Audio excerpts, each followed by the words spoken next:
यह कहानी है एक भूतिया पेड़ की। रौनकपुर नाम के एक शहर में राजा रौनक सिंह का राज हुआ करता था। वो हमेशा अपनी प्रजा के हित में कार्य किया करते थे। वहाँ की प्रजा बहुत खुश रहती थी। एक दिन गिद्ध आकाश में भूतिया पेड़ के बीच लेकर उड़ रहा था। जैसे ही गिद्ध रौनकपुर पहुंचा तो उसके मुंह से एकदम बीज रौनकपुर के बीचों बीच गिर गया। बीज भूतिया था, इसलिए अगले दिन वो पौधा बन गया। वहाँ के स्थानीय निवासियों ने जब पौधे को देखा तो हैरान रह गए, क्योंकि पौधे का रंग काला था।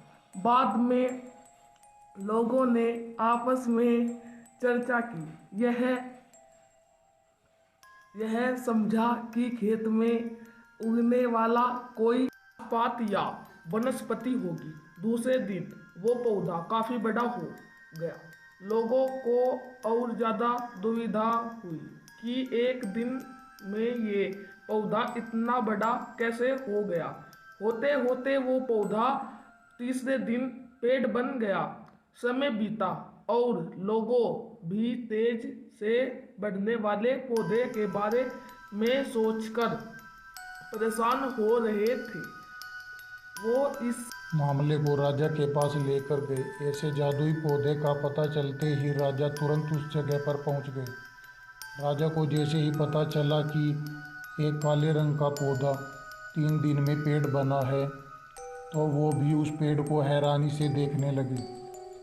राजा उस पेड़ के पास चौथे दिन पहुंचे थे और तब तक पेड़ और बड़ा हो चुका था।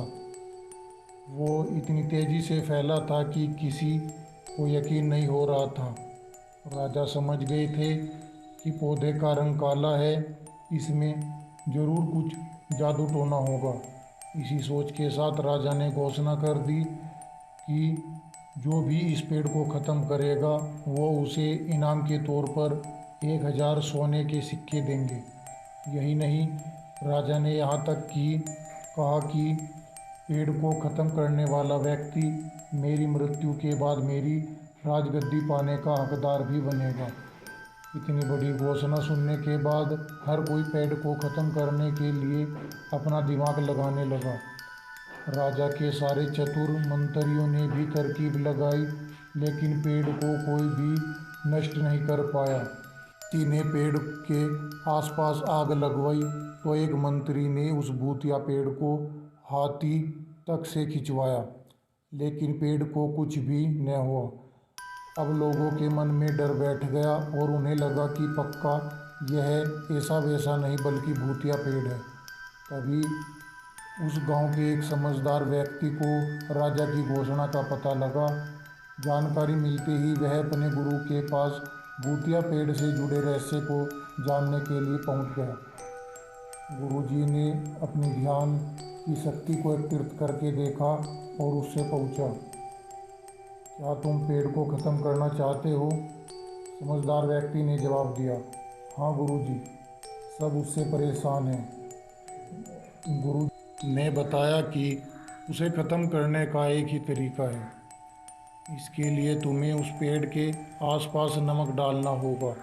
इस तरकीब के बारे में जानते ही वो व्यक्ति तेजी से राजा के पास गया और कहा कि इस पेड़ के आसपास आपको नमक डलवाना होगा। ऐसा करने पर ही यह पेड़ खत्म होगा। राजा ने अपने सैनिकों को ठीक ऐसा ही करने को कहा। सैनिकों ने मिलकर पेड़ के चारों ओर खूब सारा नमक डाल दिया। नमक डालने के एक दिन बाद ही पेड़ का आकार कुछ कम हुआ। होते होते 5वें दिन तक पेड़ एकदम छोटा हो गया। उसके बाद गलकर वो गायब ही हो गया। उस व्यक्ति की तरकीब काम कर गई और राजा ने खुश होकर उसे इनाम की 1000 सोने की मोहर पहले दी। उसके बाद एक पत्र दिया जिसमें लिखा था कि वो राजा के मरने के बाद उस गद्दी को संभालेगा। वो समझदार व्यक्ति खुश होकर अपने घर चला गया। कहानी से हमें यह सीख मिलती है कि ऐसी कोई मुसीबत नहीं होती जिसका समाधान न किया जा सके। ज़रूरत है तो बस धैर्य और समझदारी की। दोस्तों, अगर आपको हमारी यह कहानी अच्छी लगी हो तो हमारे चैनल को सब्सक्राइब करें। धन्यवाद।